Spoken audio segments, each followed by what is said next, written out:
not get banned. Right. But yeah, riku97 versus Superlubo. Tournament life on the line for both of these players. We're going to see some aggro druid going up against Zoo. Yet again, a little bit of a refreshing twist on the matchups that we have been watching for the past couple of months since the expansion drop. This is not one that we have seen a great deal of in the past. And that Galaka Crawler has certainly become just a little bit devalued in aggro druid since the patch's nerf. So honestly, I'll be honest. I didn't dig into aggro druid after the post patch, basically. Sure. And so I don't know if there's a better replacement for the Galaka Crawler for 2 mana spot. That's a beast. I mean, that's the big question, right? Like there's Plated Beetle, right? But that's not really a card that you want to play. Yeah, exactly. Like, you know, the upside of the Galaka Crawler, you know, it might still hit a pirate now and then, and mainly you're just playing the right amount of beast to make Mark of Yasharaj a playable card. That's kind of the point of why aggro druid has always been able to get away with these like Galaka Crawler tech cards. And it has to have more HP than attack, because the deck relies on something sticking to the board so you can buff it. So you can't play a 3/2 beast. Just jam a Bloodfend Raptor in your deck and say go. Yeah. Wanted to say that. All right, well, when it comes to the Zoo, though, that's an interesting deck as well, because as you can see, you can play a demon, reliable demon, on turn 1 and just follow it up with a Blood Fury Potion, which is kind of powerful. It really is. But straight away, and I was just about to say, the rope is going to hit in a second and ruin all of this. There is so many things to consider already, because you can play 4 cards in your hand right now. Right. And this, I'm so tilted by this rope change. But like, you have to consider what your opponent's going to throw back at you, right? Like playing 1 minion here gives you the coin Blood Fury Potion option, which can potentially just win the game straight away. But then on the flip side of that, you open yourself up to the Mark of Yasharaj punish if you only play 1 minion, because now this 3/1 is just consolidated on the board. So that makes you want to then coin out 2 1-drops. Then you have to think about which 2 1-drops you want to go with if you're going to go to that line. Then you have to consider like whether you can just get the board back when the Mark of Yasharaj comes down and challenges you, then weigh that up against the percentage of like how often Mark of Yasharaj is there. You get the point. There's a lot to think about on turn 1, and it drives me mental, absolutely mental. And it's especially crucial in those aggro mirrors, where turn 1, turn 2 is so crucial to board development, and then it's like this turn as well. You need to consider: do I want to go for the Malkazar Imp into Soulfire right now? Because you know there's so many possibilities. Do I want to maybe play the coin first to get that Kobold Ilvarian on the board as well?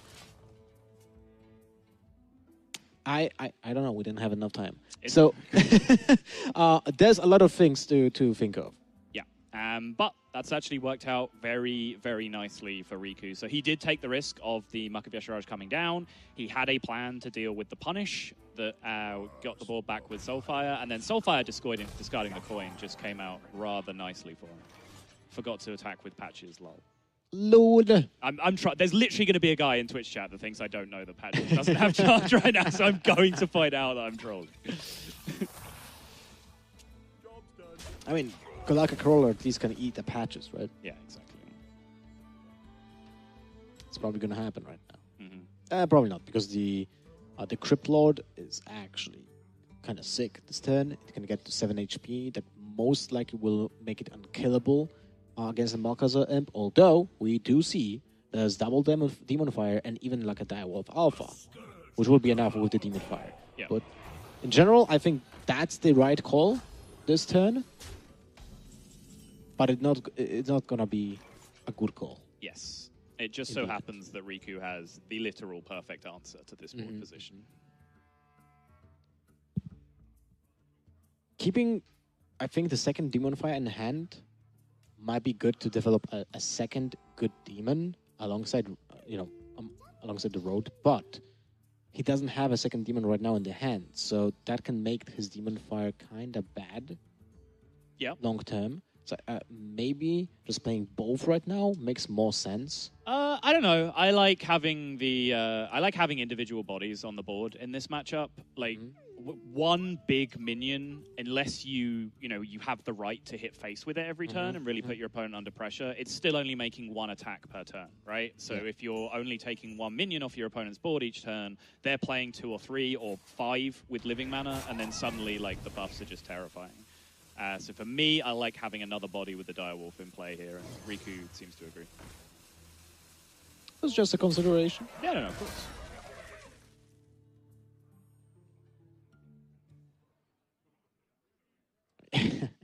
When you look at the cards in vacuum, right?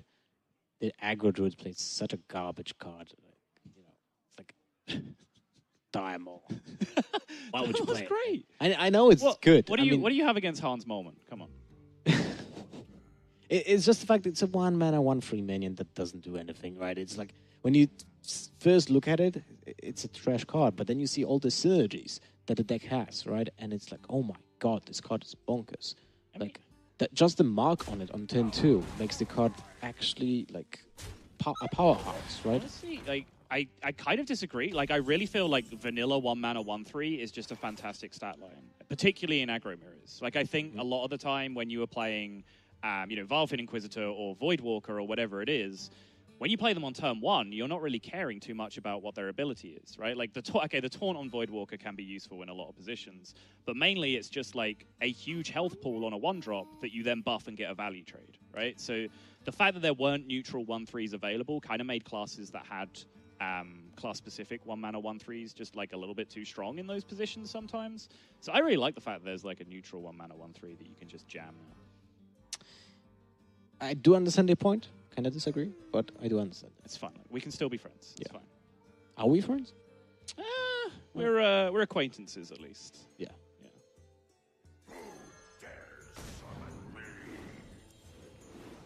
It didn't hit the Cobalt Librarian. I think that was like the best card to hit right now. Yeah, for sure.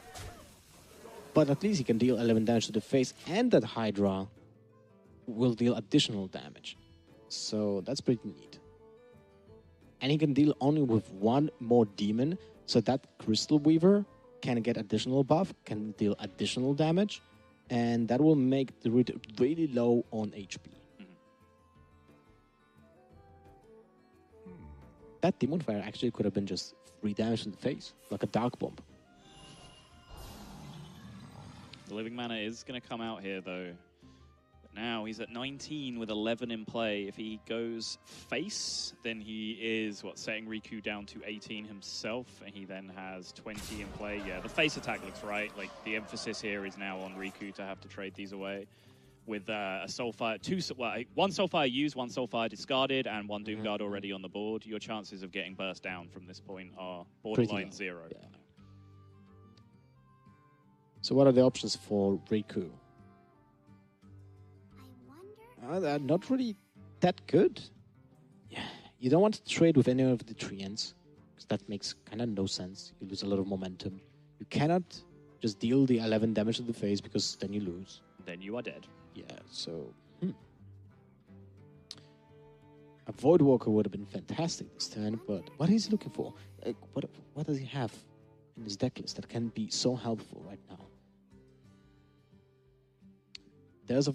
He can draw the Voidwalker. That would be quite decent.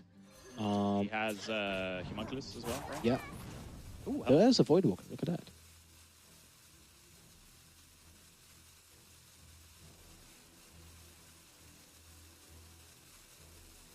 Oh, he's running out of time. It's going to get harder and harder. Okay, decides to just go Dreadlord and trade through the Hydras.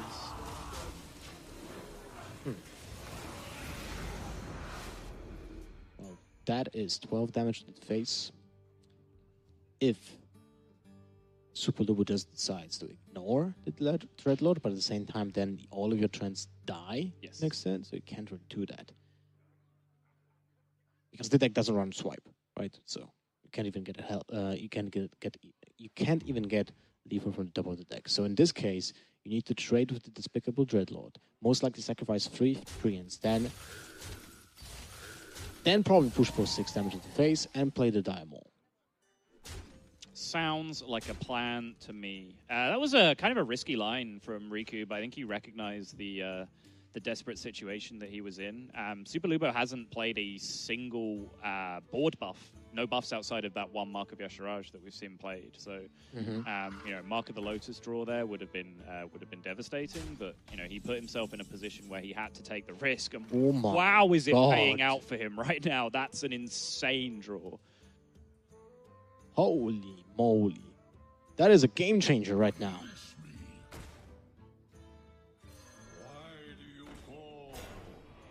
That is insanely powerful. I think you sacrifice the Kobold just to deny any buffs next turn. Yeah, if you went face, you'd put him to 11, and you then have what 6, 7, 8 plus Crystal Weaver on the following turn. So yeah, you're not setting up lethal for going face. Yeah, and you would lose your Void Walker for nothing, right? If there will be a 2/2 minion on the board that can be buffed by anything, or just hero power. So good choice by Riku, and he did seize the control of the board right now.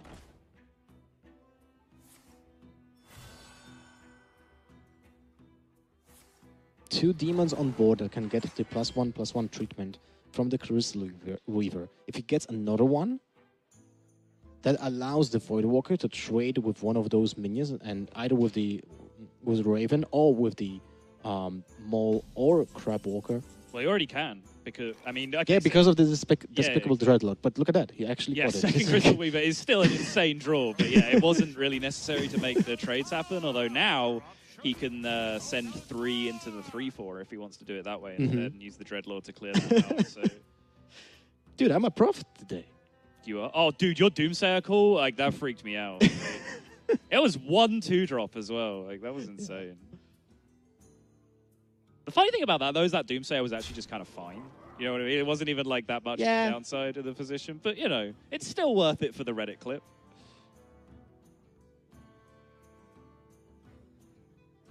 Although, to be honest, like, anyone who just sees an evolve of that 1-drop can say, oh, Doomsayer. Because it can just happen. Right. Yeah. You've got to call your shots. No because then when you hit it, then it actually... No one's going to remember the 500 times you get it wrong. And speaking of calling his shots, that play just to play the Dreadlord, injure all the Treants. Like, he wasn't just playing to the second out of drawing Despicable Dreadlord number 2. Yeah. He was putting that 4/5 in play, which then meant the Treants were all 2/1. So he was making Lubo trade if he didn't have the lethal on that turn. And that was going to buy him the time that he needed to perhaps just consolidate a board. Obviously, he drew the absolute nuts with the second Dreadlord straight after that. But I do still like the risk that he took, like recognizing what a bad spot he was in. It was a tough decision. Like, all of those calls, I think, were very close to each other when it comes to, like, the outs. Probably. But it was a good call. Like, I liked it. I really liked it. Wow.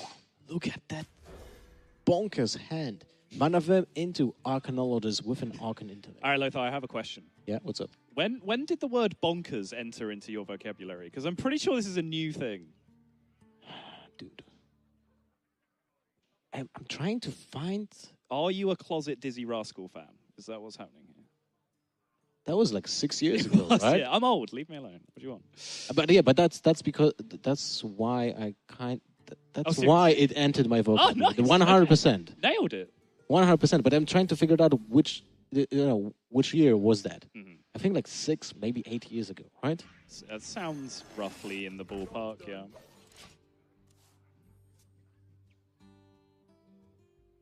Sometimes I wonder how many words that they, get from Cartoon Network, back in the day. We never had, when I was a kid, we never had like a Polish Cartoon Network. It was always English. What? Yeah, we just had the same Cartoon Network that you did. Literally the same. And that's good for me. I mean, good for other people from my generation. So, because that's how we actually learned English. Well, after spiraling incredibly far off topic, let's get back to some druids. I mean, it's a fast turn, because the clock is... That's very true, yeah. We can't stay off topic for too long because the game has us on a 40-second rope now. But yeah, Riku, again, we were talking about this Hungry Crab last time we saw him playing. He's definitely expected Murloc Paladin very, very heavily. He's got Hungry Crabs everywhere. And they did look a bit silly in the previous series because he ran into one of the 6 people who didn't have Murloc Paladin as opposed to the 10 that do. But, that's the risk that you run when you play tech cards in your deck, right? Especially, like, really undervalued tech cards. Like, Acidic Swampoos is kind of fine. You know, it's a 2-mana 3/2. That's where the power curve lies. But Hungry Crab, yeah, not so much.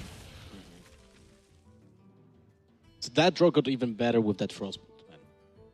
Like, he would have lost that mana firm, but now with the Frostbolt, not only he did get a favorable trade, but he still has a mana firm with potential upside.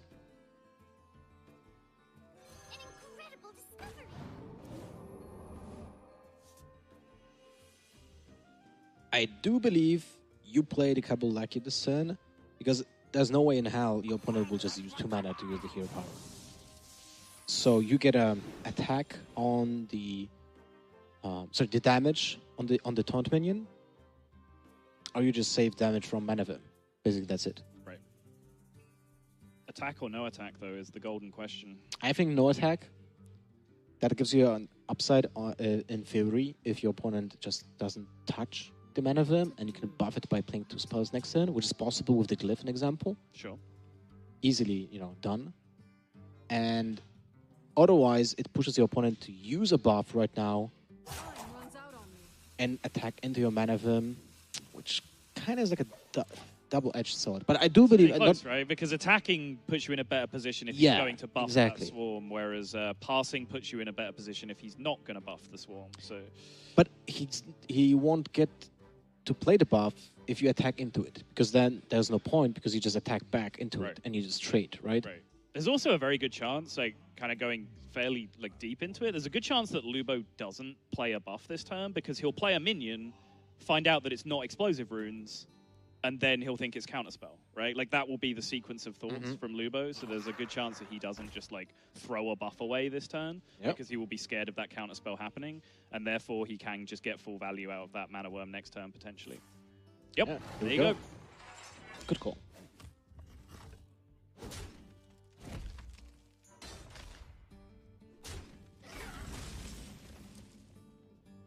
Ooh, okay, well, if that Arcane Intellect gets another secret, that gets so much value in Temple. No. Wah, wah.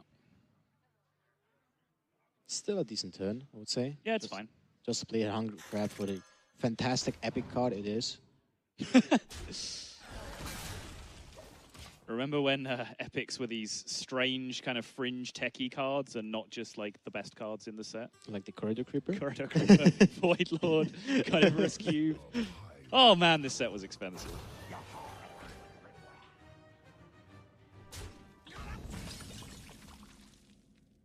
Alright, well, the Cabal Crystal Runner 4 mana 5/5 is a good card, but I do believe the ping this turn might be more important. So you need to kill the captain. But oh man, that Kabalaki just actually got worse. It's kind of interesting, right? Like, you can kill the captain, or you can ping the 1/1 value trade the 1/2 and play 2 minions, which leaves you 4 versus 2 in terms of minion count. And this is kind of a similar thing to what I was talking about with Zoo before. Like, when you're playing against Aggro Druid, it's kind of very much like quantity of minions in play that's really the big talking point, like the big swing point of the matchup. So Captain is obviously a very threatening minion, but it might just be more important just to take the value trades where you have them. But the downside of that is that then Superlubo then has value trades coming back at you the other way. That's a tough turn. Yep.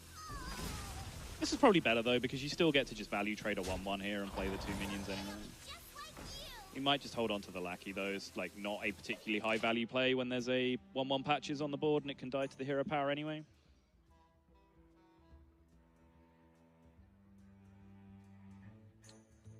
So no beast on board. And I do believe that you really want to cycle the Mark of Ashar. I mean, he's still terrified of Counterspell, right? Like, in Lubo's head, he still thinks this is Counterspell. So it's just Hydra Pass. It's like the only option he has. It's a great fireball. You don't really lose that much damage output. No, you really don't.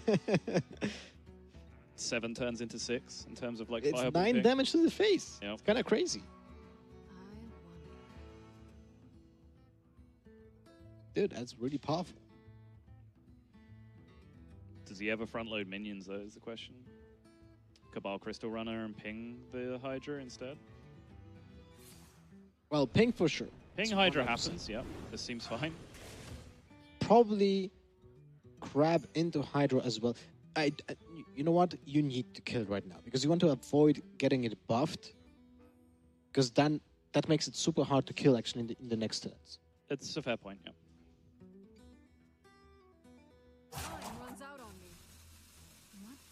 I like the sequencing here, though. Like, you're not really revealing too much information by pinging first, which is sometimes the worry if you play half your turn first, like, right? Yeah. Like, you reveal what you're thinking about. But Riku's just getting the stuff out of the way. All right. This was appealing to me when I, like, first looked at the turn. I definitely do agree that, you know, buffs are scary in this position. And Lubo now has a turn where he might, again, from his perspective, think that it's time to, like, bust through this counterspell and then start playing some buffs. But he's going to get the kind of happy, kind of sad news that it's been ice blocked the whole time, because it may have altered his plays on the previous turn if he'd have known that it was ice blocked. Most likely, especially on the turn 4. Yeah. Sorry, that was turn 3, actually.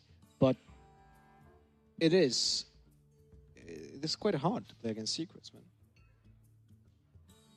Sometimes, you know, in the past metagame, you actually had like one secret in the deck, and that's it. You always knew what was going to happen, right? But nowadays, there's so many playable secrets. It's kind of crazy. Here we go. And now we know, yeah. Yeah, it's interesting, like, going back to the Potion of Polymorph discussion that we've had a couple of times this tournament. Like, I'm not a fan of Potion of Polymorph in this deck, but, you know, one of the arguments is like, well, hey, firstly, your deck like completely revolves around secrets, so playing Potion instead of just regular Polymorph has all the synergy that you need. Secondly, it's just another secret that's in your deck, right? So if your opponent knows you're playing Potion of Polymorph, it's just another range of outcomes that they have to play around, and that's what makes secrets confusing, if there's multiple things that have like inverse effects. I mean, I agree with all of that, but we do play a Conquest tournament with a ban, so you don't really need the Polymorph. I made this exact point earlier, like, people seem to either be playing a Polymorph or a Potion of Polymorph. And yeah, we're banning Warlock. So, yeah, so why do you need the Polymorph for? There's no need, right? You don't need to Polymorph a Lackey or Polymorph a Cube or Polymorph a Void Lord. You just don't play against them. So, as easy as it is, in this case, the Potion of Polymorph would have been way more handy. Yep. This still works out just fine for Riku, though, especially with that secret draw picking up the counterspell, because it was just the 1/1 board buff being used, Power of the Wild, and not Mark of Yasharaj. It meant that he was still able to answer the Bitter Tide Hydra, so he is in a fine position still. And that bump with the Crazed Alchemist draw, that's money right there. I mean, you bump it anyway, right? I mean, yeah, even if it wouldn't be, like, why would you play the Crazed Alchemist there? Like, your opponent has ice block, right? And you're not even close to breaking it. Yeah, but I mean, like, it's if you leave that health there, and the minion just keeps growing, right? Yeah, of course. You leave it there as a 2/7, and then next turn, for all you know, it becomes it becomes like a 2/13 because living mana comes down and hits the board, and then it's almost unkillable. And you're looking at your Pyroblast and you're like, oh my god, this has to kill a minion. Oh. So, you know, bumping in just while you can just makes sense anyway, and just has the nice little byproduct of looking pretty when your opponent draws a Crazed Alchemist. Time waits for no one.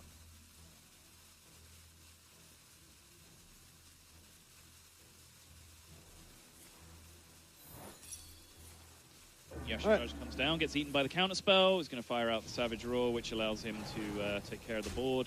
He's just going to drop the Crazed Alch, and this is basically just a reset and drawing to like his living mana out, essentially. Just say, you know, my card draw versus your card draw. Oh, that's a fantastic card, and honestly, I think you just play it to the face. Yeah, this goes face, because you only get to ping once now between now and turn 10.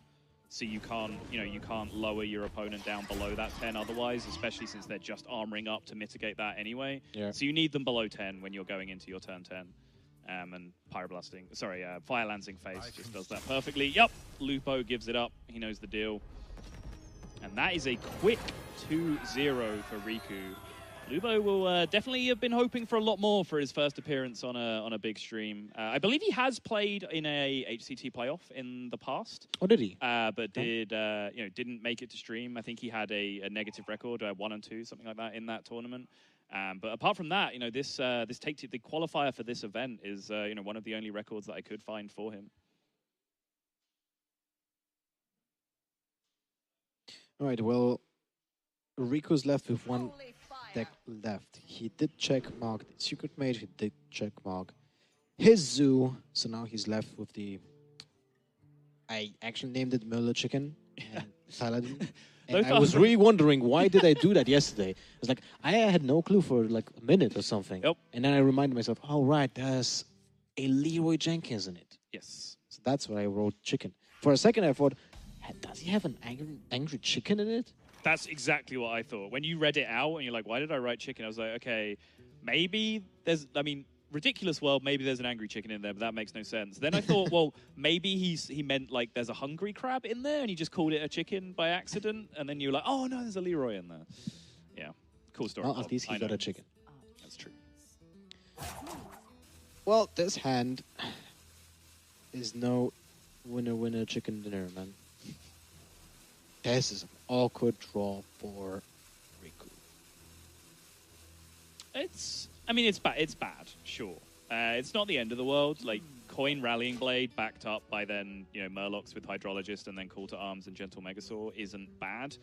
If your opponent does just whiff his draw, then you can just go out with the Hydrologist as well. But importantly, because his hand's bad, he's able to shut down the snowball from Superlubo. Yeah, if he couldn't do that, it would just be GG. The Fury War Axe is so important in this case. It's just, you have to do it. Otherwise, the Rockpool Hunters, the Cold Light Seers will just smash. Oh, wow, he doesn't play the Relying Blade? He wants really to play the Call to Arms next turn. At least I guess. Sure. Certainly looks that way, but his Call to Arms can now just walk into the curve that his opponent wants to do. And now with that Vile Fin is brutal, because now his Call to Arms board is immediately challenged, and even on top of that immediate challenge, there's going to be a Gentle Megasaur coming down on curve. I really like the Rallying Blade that turn. Yeah, me too. Rallying Blade into Hydrologist Secret, worst case scenario, and then you can Call to Arms yourself. It does give your opponent the opportunity to Call to Arms first, which is definitely a big breakpoint in the matchup. Which player is able to do that? But still, you opened yourself up to like so many snowball opportunities this way by just playing the Hydrologist. And now the Megazord from Superlubo is nasty. So you attack first to get stealth, right? You can also go Seer Noble Sacrifice, right? You don't even have to Megasaur, because the Megasaur buffs aren't super relevant right now. You could Cold Light Seer for the guaranteed health, which is one of the best things that you want from Megasaur in this position anyway, and then just trade through the... my name has blanked on the name of the Argent Squire thing. What's it called? Righteous Protector. And then take down the Knife Juggler and leave the Hydrologist contested against with a Noble Sacrifice. He just went for the Call to Arms, so he's kind of greedy with the buffs. Actually, now looking at it, like, this seems totally viable as well. I think all three plays that turn had arguments. I think Megasaur might actually have been, like, the weakest of the 3 turns. It's the first thing that comes to mind because it's turn 4, right? But you are actually obvious, correct. Right? Yeah.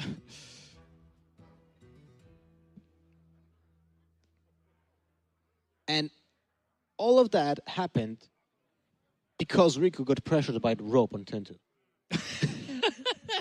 All right, I think we might be milking that one a bit too much now at this point. Let's leave it alone. But still, it was a crucial decision, because when you think about it, he had the plan to play a turn 3 Call to Arms, right? That means he played the turn 2 minion just as a 2/2 border because he never had the plan to use this secret out of it in the upcoming turn. Right. That means that any kind of synergy on the Murloc on the other side just crushes your plan. Even a Relying Blade would have been just kind of disastrous. Right. Should I?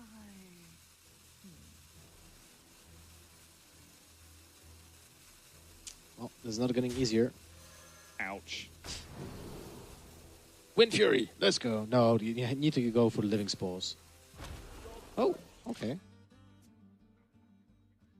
Living Spores just gets value traded by everything, right? Is I think the problem. Whereas making a 2/4 means that maybe your 2/4 can pick up a couple of value trades Yeah, you're correct. On its own. Yeah. All right, the options are...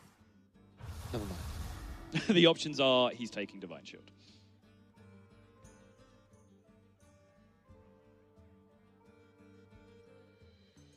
Oh god, it looks like he's going to get Divine Favor value at some point as well with how expensive Riku's hand is overall. And can dump the secret here as well. So yeah. Next turn he can just go for the Cold Light into Divine Favor. Just fine.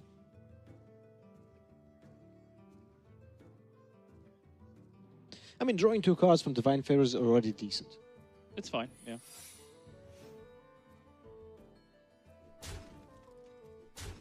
Interesting. I like ignoring the Megazord because you know it's a vanilla 5/4. Yep. And if it gets, you know, Blessing of King on it, doesn't really matter because you have your Righteous Protector in front of you, which will take the hit. And you have also the Noble Sacrifice as well. So that 5/4 is essentially a 5/2. Yep. It looks weird on the surface, right? Because you're trading with Divine Shields and you took out the smaller minion. But the smaller minion was a Murloc, which I guess that's the argument for Superlubo doing that, is that it has additional upside. Get down. I really wish that Draenei had a Arnold Schwarzenegger face. Get down. It's a bomb for the blow.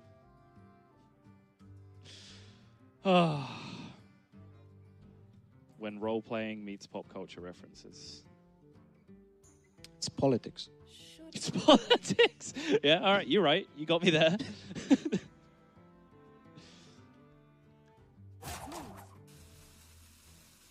But let's leave California out of this. Your magic shall not save you.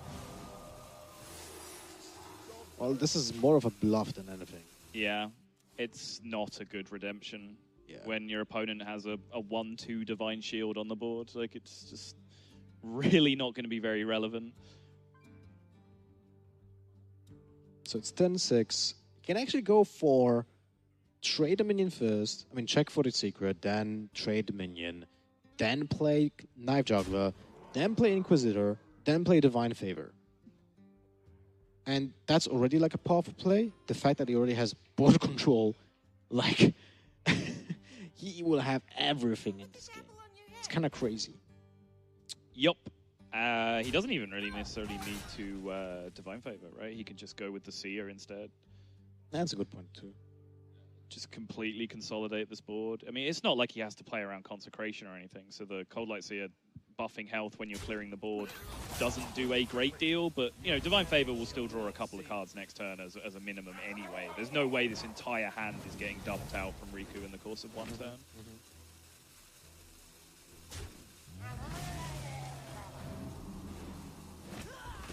Good snipe. Oh. Oh, fantastic. As soon as he regains board control, the game's over. He's There's gonna no build way the wall. he's getting through all those taunts. he got the budget for it.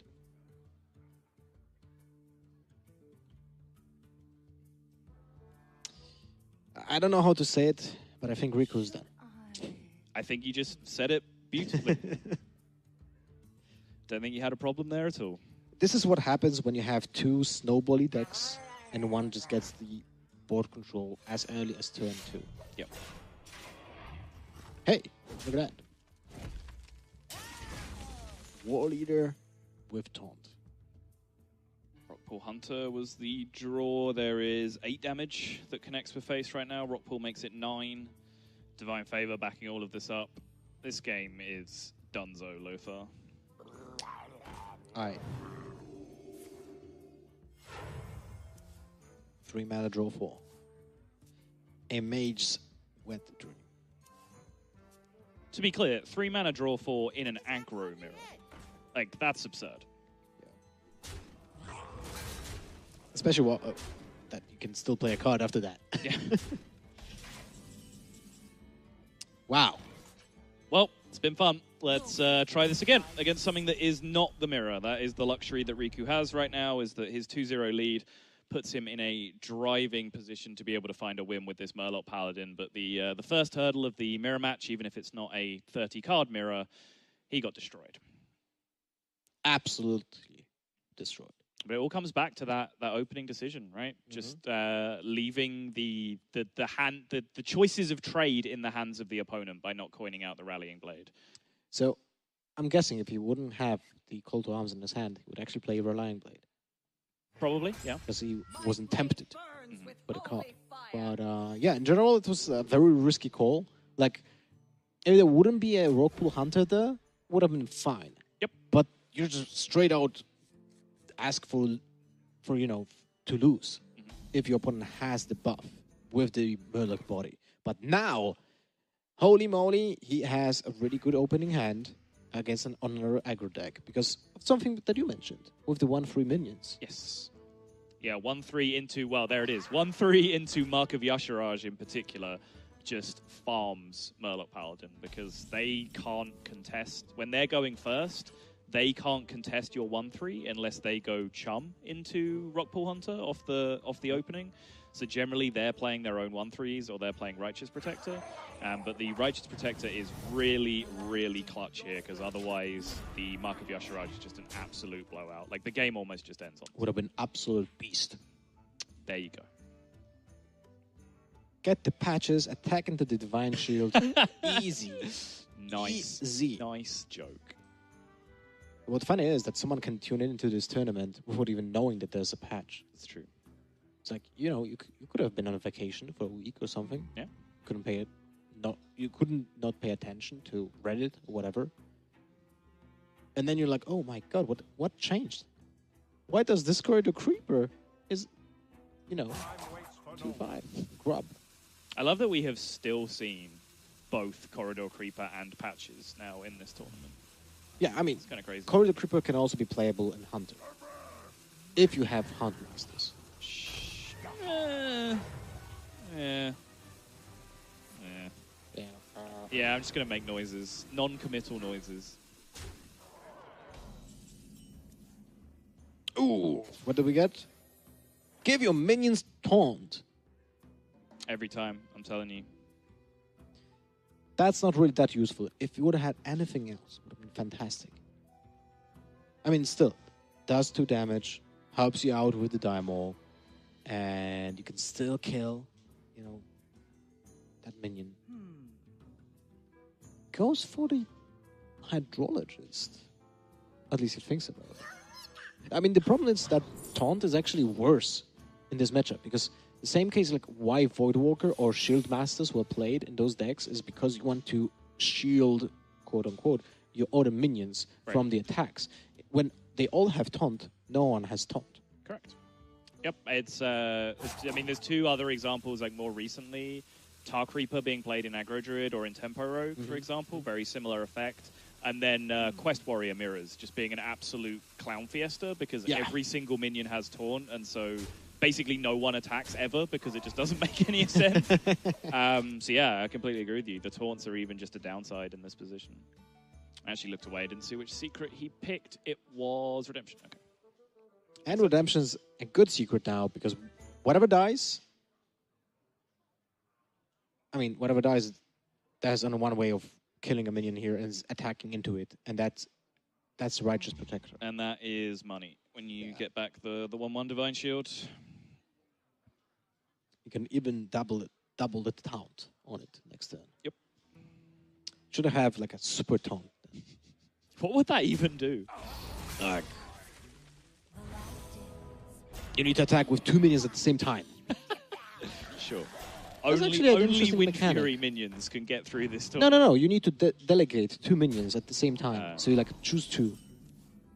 And then you need to attack into that minion at the same time. Oh my god! Hey! So what does a triple taunt do? No, alright, stop. I'm vetoing this conversation. 3 minions at the same time. No, stop. We've gone too far. Every single... I made this joke, like, I played a lot of Murloc Paladin. I think it was, like, just before Worlds.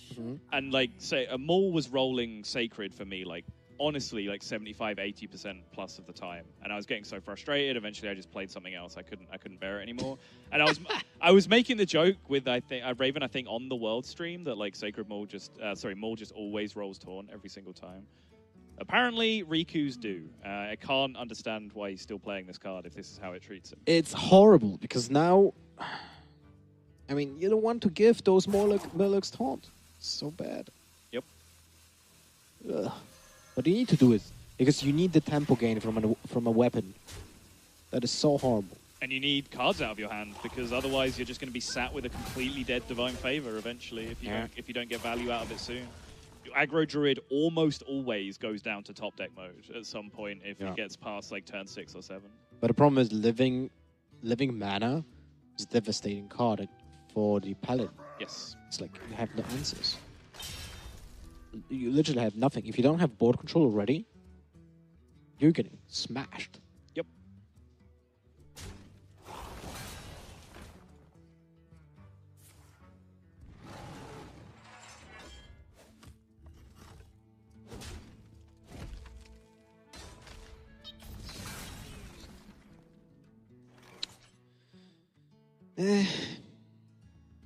I mean, he has basically an Arcane Intellect right now in the hand.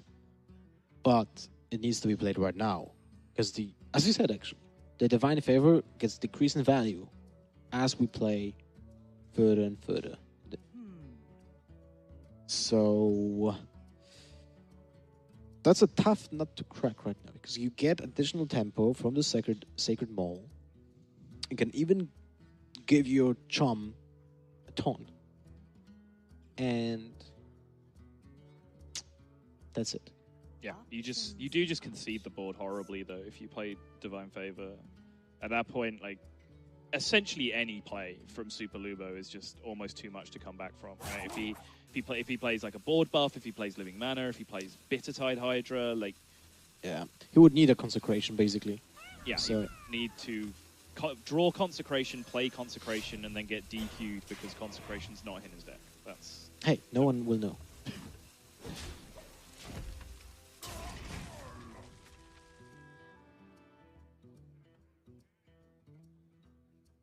I do believe if it's something that's called Living Mana and it's getting played in Aggro Mirror on 10-5, that's almost always a good decision.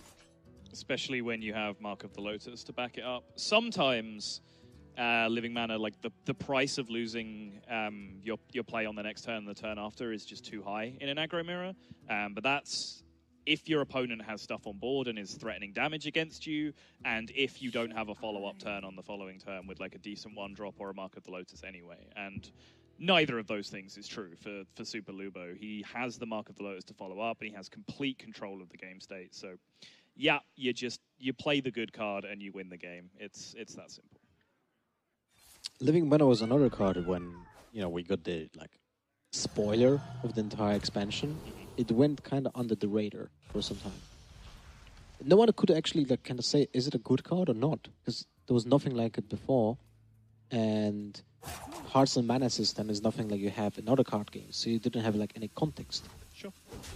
I mean, I thought this card was going to be insane straight away, and I know it was either bad or genius. Correct. Yeah. It was unplayable or it was really good. Those were the two options. I know. I think it was Zixo who was asked to theory craft some decks for an article for a gaming site or something, and he theory crafted a Jade Druid that had Living Mana in there as a one-of or something. Mm-hmm. Obviously, that never materialized. It's not in mid-range decks or any other Druid, but when it comes to just putting things on the board and hitting your opponent with them, yeah, Living Mana is kind of insane. 5 mana, 10. What to do?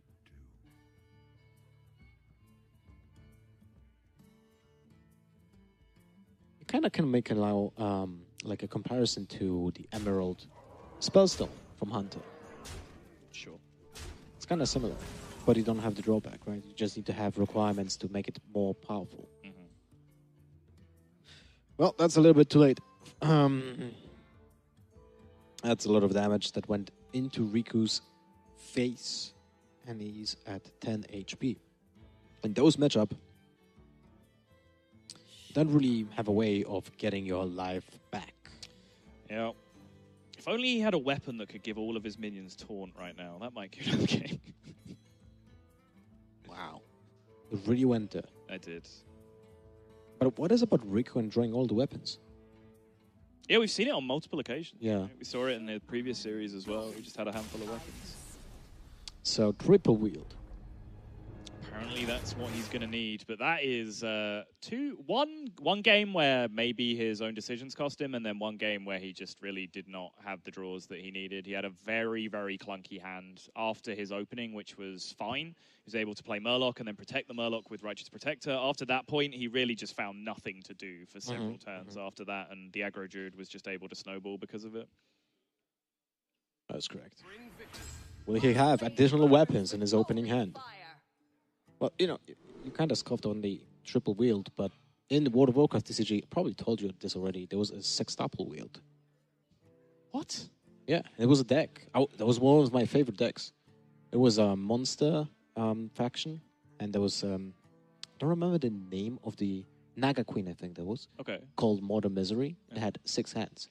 So you can play, 6 weapons at the same time, and they had synergies because of that. So you could just attack with your hero that had 6 different weapons. It was nuts. It does sound like it, yeah. I mean, it wasn't a good deck, but it could take a tournament by storm. Like, I played it like a week after the release. No one was prepared for that. And then after that, like, everyone knew what the deck is about, so it didn't make any sense more. It's fair. This is a much stronger looking hand this time for Riku. He has that coin Rallying Blade versus coin Call to Arms decision to make at some point, but the fact that he has the decision of those 2 very powerful things to do is at least to his benefit. I really like the fact that he did not play the Tidecaller. Yes. Because now he can play... Ooh, Duskbreaker. He can really just get, additional value out of that Relying Blade right now. Get some damage in, then play the Tidecaller next turn. Not lose the tempo with, additional weapon, because he will get that swing. Should I?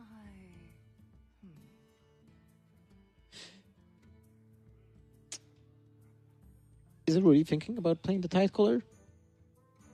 I mean, this is essentially the exact same situation we saw before, where another tempo-based deck has played a 3 health minion against, or a small minion against him on turn 2, and he has to decide whether to Rallying Blade it or not. Previously he didn't. I think it was correct to do so both times, and he's doing so again. Because now, this curves out better anyway. Like, he can now Tidecall a hero power on the next turn to go to Call to Arms, but with the way Riku's playing, the one thing we're learning is that he is a big fan of coining Call to Arms. That seems to be what he wants to do with this deck. Although against a priest, yeah, exactly. It seems it's not really like a good thing to do when your opponent can just naturally play Duskbreaker and say bye-bye. Right. Not that it's like such a bad situation because you just sacrifice 1 card of your hand against the Duskbreaker. It's not a strategy, right? But at the same time, it's not ideal. So, I mean, this is a tough matchup. If the priest gets all the good cards that he needs against aggro decks, right? Because then it's almost unwinnable. At the same time, we have seen different stuff happening with Murlocs in general.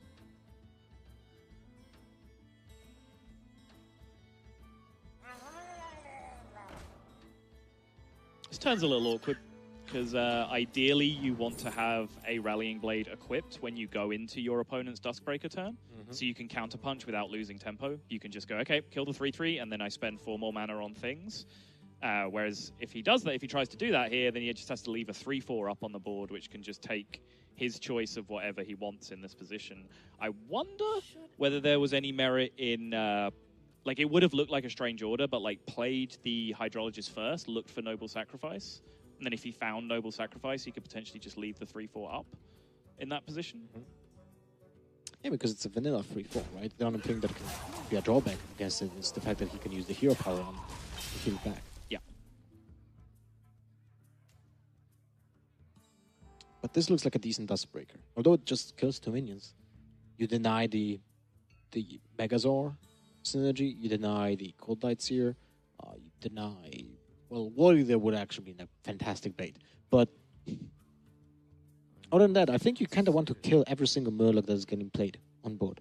Yeah. I mean, if you don't do it here and then he, Mega Soars into something high value, then yeah, suddenly you're in a world of trouble. And honestly, like, you playing Dustbreaker and then your opponent playing Call to Arms is not as bad as it sounds, because the minions that get pulled are 1/3s, 2/2s, 2/3s, 2/2s, and 1/1s, which means against any of those things, you have a minion on board that value trades into them anyway. The big downside is the Righteous Protector. That's about it. But you can see in this position, like, Riku is annoyed enough about the fact that there's a 3/3 on board that he just may be forced off playing Call to Arms altogether. Also, Superlubo, like, having one play, if he didn't play the Dustbreaker, that would have been the Cleric and maybe Divine Spirit Identifier on it, like, straight away. Sure. Otherwise, because he cannot play the Twilight Drake when he has the Dustbreaker in hand, and he would lose the synergy. Yep.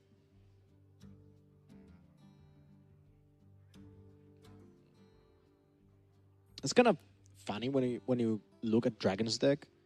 The Twilight Drake is, in some matchups, just an activator. It doesn't get played until it's like 4/2.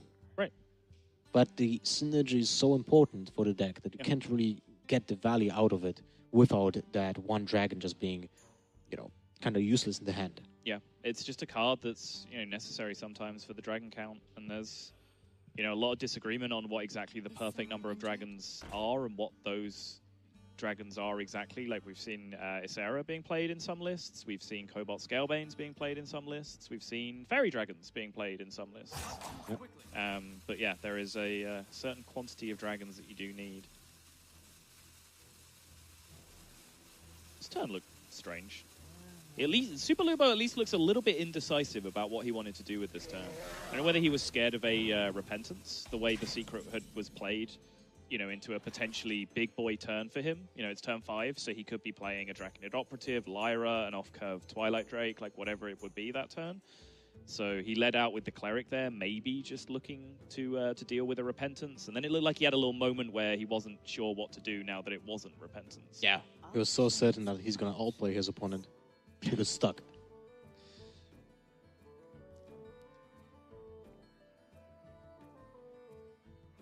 Well, still, Spellbreaker kind of deals with it. At the same time, isn't it important to just kill the Spellbreaker right now? Because if it gets buffed by, like, Divine Spirit next turn, right? Then you get 2-for-1 with the Spellbreaker. Wait, you lost me. Start that again? So, you can play the Spellbreaker right now and kill the Twilight Drake, right? Yes. But at the same time, you can get, the Cleric, you don't want to deny the potential card draw out of it, so you can just kill it. And if you don't play the Spellbreaker this turn, your opponent might be tempted to play buffs on it, and then you can get additional value out of the Spellbreaker. I got you. Yeah, and also, I mean, there's also... Like, I do like that argument, but you also have a Divine Favor in your hand, so you're not, like, super heartbroken about your opponent not drawing... your opponent drawing cards off North Cleric. But Riku does still choose to respect the card draw. The problem is that the Paladin deck should be the aggressor here. Yes. And it doesn't look like it is for, the entire game. Yeah. You can also... The reason he leaves the 4/1 behind instead of the 1/3 is that there's a Noble Sacrifice in play. This 4/1 now can't be healed above a 4/1. So for some reason I thought that was a redemption.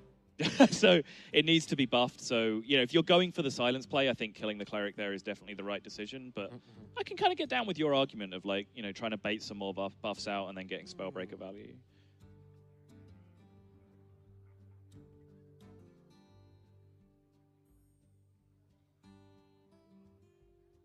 So we had seen one weapon so far, right?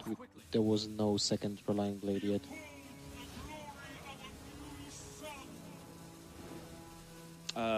No, that is the second one, right? No, I mean, we didn't see it yet. The second one. Relying Blade. This thing. No, we did, right? He used up the first one before the Dustbreaker came down. He killed the 3/4 Talon Priest. Oh, you're right. With the first Relying Blade. And yeah, you're correct. The second one I was even laughing at the fact that he's drawing everything. All right. Well, 2 Righteous Protectors. Actually, kind of nice. Yeah, I mean, especially with that 4-1 in play, but that doesn't solve the issue of the Lyra that's just sat on the board right now. And you know what's funny? Now that Lyra can generate Holy Nova, Dragonfire Potion, Potion of Madness, Shadow Madness, Psychic Scream.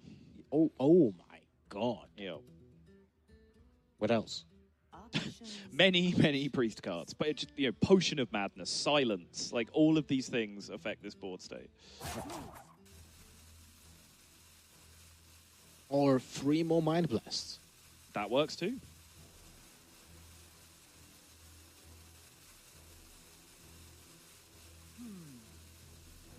Get that elemental from the top of the deck right now. That would be sweet. Oh, okay. There's the potion off the top as well. That's pretty nice. So yeah, he does have potential ridiculous Lyra chains here that end up in Riku being dead. So, Shadow Visions into Inner Fire, Divine Spirit, and Shadow Visions. I wouldn't mind taking the Divine Spirit, because that's the card I usually want to have anyway from it, as to some degree. And you can just play it on Lyra this turn, and still have the potential of the combo next in the upcoming turns. Let's go Shadow Visions again, though. Interesting. Ooh, Holy Fire. Another good card. And a Silence. So, yeah, I was going to say, he does play the copy of Zero Mana Silence in his deck, so that's probably what he's digging for off the Shadow Visions. Because now he has Potion of Madness, which can be used... Divine Mind? Yeah. Now he has Potion of Madness, which can be used to connect this, with this Rockpool Hunter. The second one gets out of the way. Divine Spirit is still playable to get the Lyra up to a huge total. So yeah, I really like the way this is played out. Holy moly horse, he also got the Shadow Ward Horror. And that Lyra is like unkillable right now. So it looks like next turn can be lethal. No, he would have to to get the Divine Spirit from the top of the deck. Unless he gets Shadow Vision again from Lyra. Sure.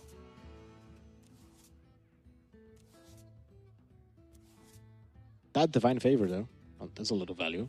Yeah, it's pretty sick. But I don't think you win too many games of Hearthstone where your opponent's Lyra is alive for 3 turns. Yeah, might be a problematic situation. Especially since, basically now, that Lyra can hit for 11 to the face, and you have 10 in your hand as well. So this might be a problem, because it doesn't seem like you're gonna die anytime soon. Right.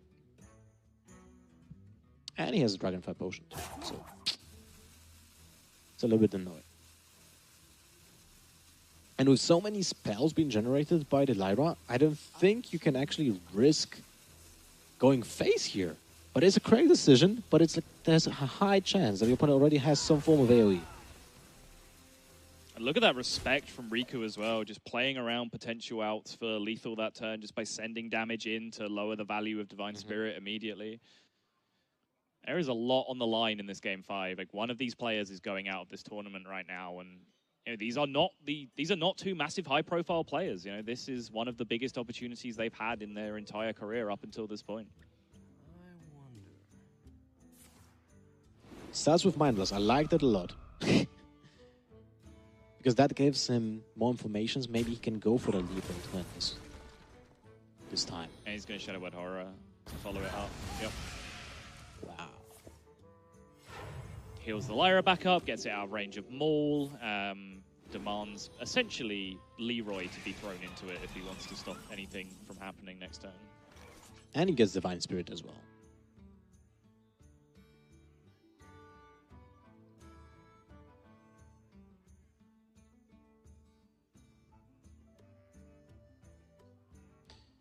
So Knife Juggler into Call to Arms.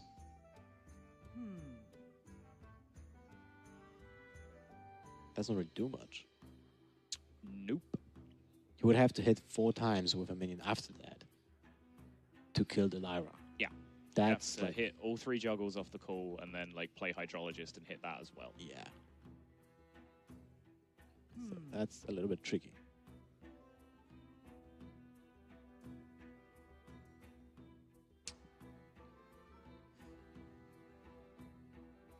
Well, in this case, you play the Knife Juggler anyway, right? play Knife Juggler, you play Leroy, get an additional juggle into one of the 3 1/1 minions, maybe. I think so. I like the Leroy plan. I like Leroy kill the Lyra and just like reset yourself back to a fairly neutral position. But then I think you can leave the 1/1s on board for like one turn, because then the turn after you can go nuts with Knife Juggler, right? And then really try and take care of all of these 1/1s in one turn. You got a point. Oh, Hello. Well, now anything that sticks is lethal, pretty much. yeah. I guess you can just play the Draconet Operative as a 5/6 and purify it. Sure. Or even just play Divine Spirit on it already. Like, it doesn't really matter. Your opponent doesn't have an answer. He doesn't have a second Spellbreaker. Sorry, Tyrim is He has Tarim, yeah. That's the problem. Which, you know, you're clearing the board, so it wouldn't be traded through, but still you would have lost a Divine Favor, essentially, for nothing, which... One. I mean, Divine Spirit. Yeah, sorry. Yeah, my bad. But that's only one. You still have the second one in your hand. And you have 2 more on your deck. Actually, sorry, 1 more in your deck.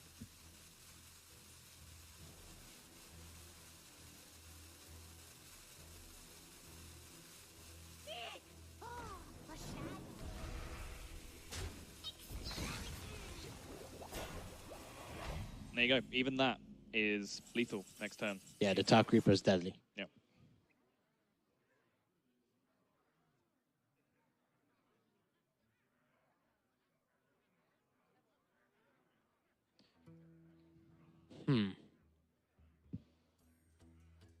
He did get already 2 Righteous Protectors from the first Call to Arms. Yes. So he has no more taunt minions from it. And he doesn't have the Maul with the taunt this time. He has a Tarim to defensive options, but we'll see exactly what comes out of Call to Arms here, because sometimes when you get like an insane Divine Favor off, you actually like draw too many of your low-cost minions to get value out of both Call to Arms, but Or he you is get, still like, fine. Juggler. Yeah. As the first one. Could have changed a lot.